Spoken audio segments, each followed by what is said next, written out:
Welcome to Nuggets of Gold. Today there is no sun in the sky. There is no sun. I just finished up my run, and on my run I saw no sliver of blue sky, no sliver of sunlight. See that? Just a full blanket of clouds. This reminds me of one of my favorite lessons from nature about God and our faith. This is a mini nugget before we get into our real nugget. Mini nugget. Gray sky does not mean the sun is gone. Gray sky blocks our view of the sun, but the sun is still doing what it is supposed to do. The power of the sun is not diminished by the clouds.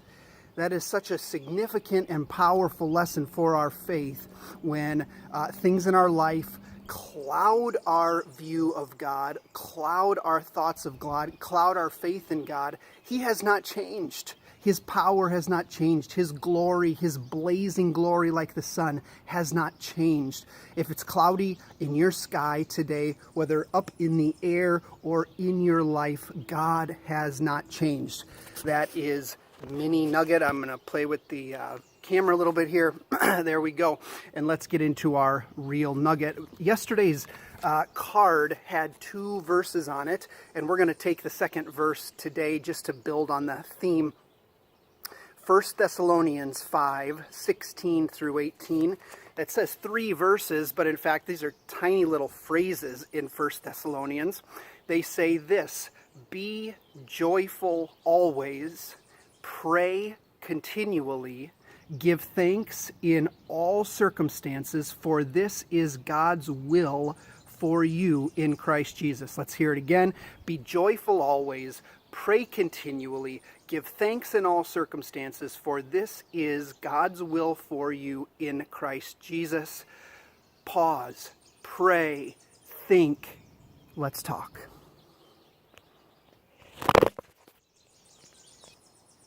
Oh, we just had a camera fall there. We're set back up on our normal angle here on the porch. One of my very favorite things about the Bible, if you've been around me very much, you've probably heard me say this. One of my favorite things about the Bible is that it is so honest about real life. The Bible does not sound anything like a fairy tale when it talks about life on earth and human existence and human relationships. The Bible is very honest about the bad news and about the good news. And this verse reminds me of that in its first 2 phrases. The first phrase is, be joyful always. And the second phrase is, pray continually. And I put those 2 phrases together, and it makes me think of the honesty of the Bible. The Bible is honest that you will, as a God follower, as a God believer, you always have a reason to be joyful. Always be joyful always. You always have a reason in Christ. And then the second phrase says, pray continually, which reminds us in real life we will always need to pray. We'll always have a reason to be joyful. We will always need to pray. I think of Richard Wurmbrand, the Romanian pastor from the early 1900s. And he was arrested for being a Bible teaching man in communist Romania. He was imprisoned for years and years, and he wrote the stories of his arrests and imprisonments years later, and he would talk about what they did to his body, what the guards would do to his body. And he talked about never losing a love for the guards. He said, we had a deal. Me and the guards had a deal. I would tell them about Jesus and they would torture my body. I loved them so much. That was the deal in my mind. I would talk about Jesus and they would torture my body. How in the world could he possibly do that? Is because he had such a vision and such a faith and such a knowledge of God that he could be joyful always, understanding that he would always need to pray continually. Life was going to be difficult.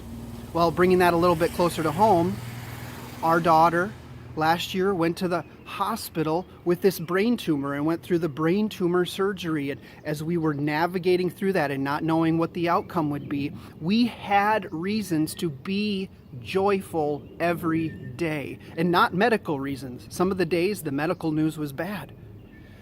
We had reasons to be joyful. We had the chance to be a daughter. We had the chance to have modern medicine. We had the chance to know that God says, I am always with you. And on the other side, we had lots of reasons to pray continually. As you walk through your life, be as honest with yourself as a Christian as the Bible is honest. You have a reason to be joyful every day. You have dozens of reasons. You have spiritual reasons and physical reasons. I think of the lady who I've known for about 15 or 20 years. Her back hurts every day. She is in chronic pain. And my dear friend may have this chronic pain for another decade or 2 decades or 3 decades until she meets the Lord. She has a reason, even in the midst of her pain, to be joyful always. God is one day going to lift her out of that. And she has a need to pray continually every day, because when she's honest, she talks to me and says, my back hurts and it makes me want to be mean to my family and it makes me want to complain to God. We have a reason every day to be joyful always and to pray continually. This is the honest rhythm of a Christian life. Don't try to avoid one or the other. Find reasons today to be joyful. And don't lie to yourself. You're also going to need God's help, so pray today as well. Chase that joy in Him. Chase that joy in the things around you, and pray for Him to work through you and work in you and give you hope wherever you go. We'll see you soon.